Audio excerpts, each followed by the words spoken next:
मिलकर बना होता है। प्लाज्मा जो कि रक्त का 55% भाग बनाता है, और दूसरा रुधिराणु यानी कि ब्लड कार्पसेल्स, ये 45% रक्त का भाग बनाता है। प्लाज्मा प्लाज्मा के अंदर जल 90% तक उपस्थित रहता है, और बाकी 10% अन्य पदार्थ रहते हैं। अन्य पदार्थों में मुख्यतः प्रोटीन, कार्बनिक पदार्थ और अकार्बनिक पदार्थ पाए जाते हैं। इसमें दो प्रकार की मुख्यतः प्रोटीन पाई जाती हैं, ग्लोब्यूमिन प्रोटीन और एल्ब्यूमिन प्रोटीन। कार्बनिक पदार्थों में ग्लूकोज, एमिनो एसिड्स, एंजाइम्स और यूरिया पाए जाते हैं, और अकार्बनिक पदार्थों में सोडियम, बाइकार्बोनेट्स और फॉस्फेट पाए जाते हैं। बात करते हैं ब्लड कार्पसेल्स की, जो कि 45% भाग रक्त का बनाता है।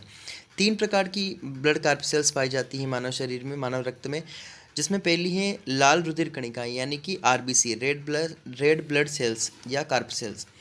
दूसरी होती हैं श्वेत रुधिर कणिकाएं यानी कि डब्ल्यूबीसी, और तीसरा होता है प्लेटलेट्स।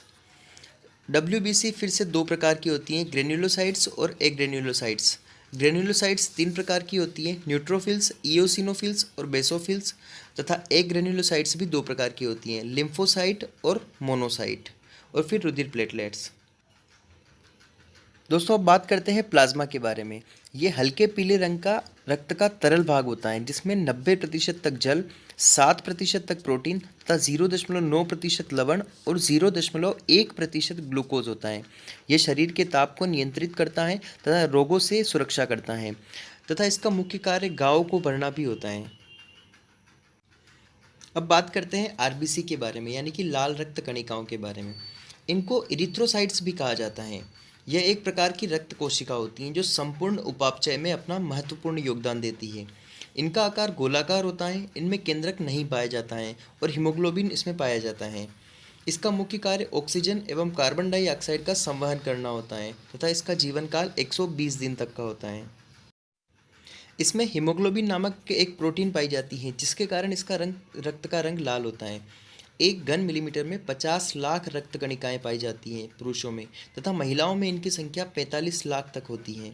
इसका निर्माण अस्थि मज्जा में यानी कि बोन मैरो में होता है, तथा इनकी मृत्यु प्लीहा में होती है। इस कारण प्लीहा को मानव शरीर का ब्लड बैंक भी कहा जाता है, और प्लीहा को ग्रेवयार्ड ऑफ आरबीसी भी कहा जाता है, यानी कि आरबीसी की कब्रगाह भी कहा जाता है। अब बात करते हैं डब्ल्यूबीसी के बारे में, यानी कि श्वेत रक्त कणिकाओं के बारे में। इन्हें ल्यूकोसाइट्स भी कहा जाता है। यह भी एक प्रकार की कोशिका होती है जिसका आकार अनिश्चित होता है। इसमें केंद्रक पाया जाता है, लेकिन इसमें हीमोग्लोबिन का अभाव होता है।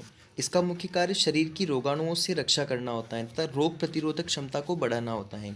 इनका जीवन काल 24 से 30 घंटे तक का होता है। डब्ल्यूबीसी का सामान्य से कम होना ल्यूकोपीनिया कहलाता है, तथा डब्ल्यूबीसी की सामान्य से अधिक मात्रा होना ल्यूकेमिया कहलाता है।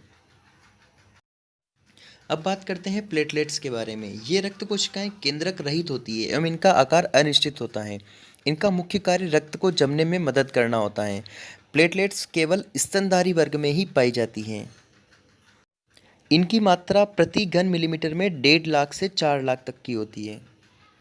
प्लेटलेट्स कोशिकाओं में केंद्रक नहीं पाया जाता है, तथा इनका निर्माण आरबीसी की तरह अस्थि मज्जा में ही होता है, और इनकी मृत्यु भी प्लीहा में ही होती है। इसका कार्य शरीर में कट जाने पर रक्त के बहाव को रोकना होता है। और एक महत्वपूर्ण बात, चिकनगुनिया तथा डेंगू जैसी बीमारियों में प्लेटलेट्स की मात्रा में भारी गिरावट होती है। दोस्तों अब बात करते हैं रक्त के प्रमुख कार्यों के बारे में। रक्त का प्रमुख कार्य ऑक्सीजन को फेफड़ों से लेकर कोशिकाओं तक तथा कोशिकाओं से कार्बन डाइऑक्साइड को लेकर फेफड़ों तक पहुंचाना होता है। भोजन से प्राप्त आवश्यक तत्वों जैसे ग्लूकोज को यह कोशिकाओं तक पहुंचाती है। रक्त हार्मोन को शरीर के उपयुक्त स्थानों तक पहुंचाता है, तथा रक्त शरीर के तापक्रम को भी संतुलित रखता है।